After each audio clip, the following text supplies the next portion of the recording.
Je serre ta parole dans mon cœur afin de ne pas pécher contre toi. Que cette parole soit cachée au fond de mon esprit pour produire le fruit qui t'est agréable.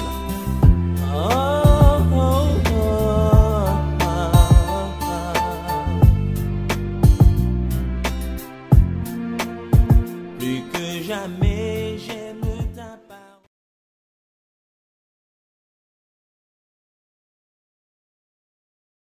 Shalom, shalom, shalom. Très heureux de vous retrouver, chers amis, sur notre plateforme, la plateforme de la Fondation La Bonne Semence. Nous vous retrouvons autour de la thématique sur les traces bibliques de la Pâque. Et dans cette thématique, nous voulons traiter de 33 questions pour faire référence aux 33 années que notre Seigneur Jésus-Christ a eu à passer sur la terre. Aujourd'hui, nous vous proposons la 13e question. Quelles conditions fallait-il remplir pour profiter de la délivrance? Puisque nous avons dit que la Pâque, c'était un repas de délivrance.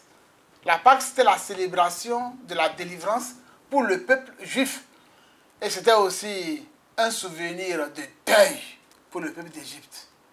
Ce peuple-là qui est idolâtre et qui avait refusé d'adorer le seul et vrai Dieu. Pour profiter de la délivrance, il fallait croire que Dieu veut te délivrer de l'Égypte. Le peuple d'Israël a accepté le message de Moïse, puisqu'il a vécu les différentes plaies qui se sont abattues sur l'Égypte.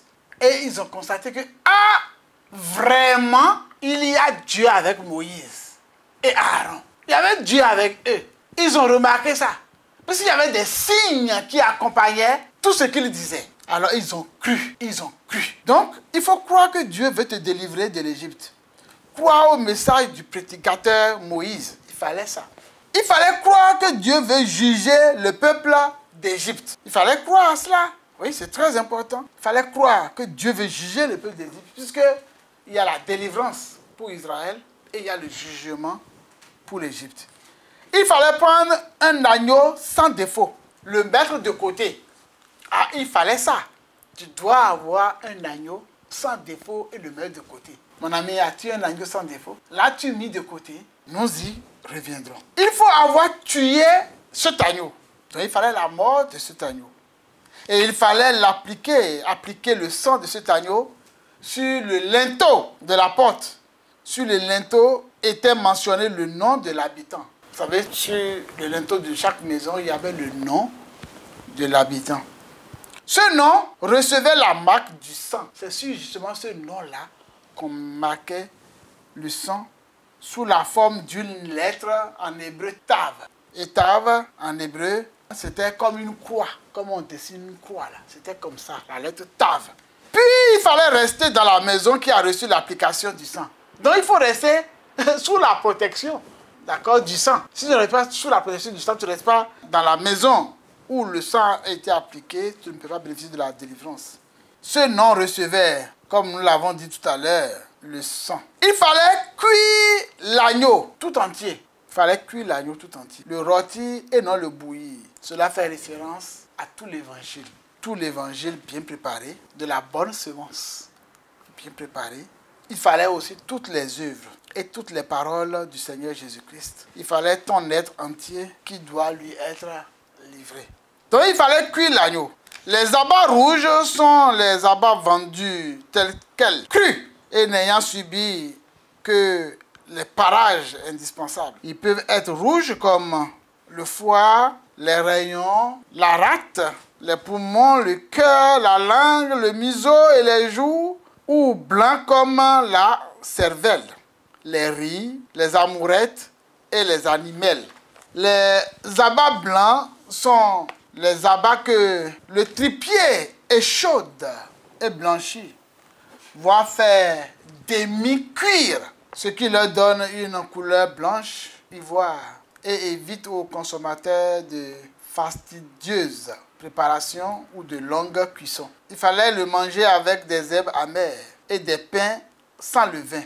Les herbes amères signifiaient que les Égyptiens ont rendu amère la vie des pères des Israélites. Quand Jésus dit « Mon corps est une véritable nourriture et mon sang est un véritable breuvage », il y a lieu de se poser une question. Es-tu prêt à donner toute ta vie au Créateur de l'univers? Lui qui a tant aimé le monde et qui a donné son Fils unique Jésus-Christ pour être sacrifié sur la croix à cause de tes péchés? C'est à toi de répondre oui, Seigneur. Pour me résumer, si vous voulez vraiment bénéficier de la délivrance du Seigneur, il faut nécessairement croire que Dieu veut te délivrer.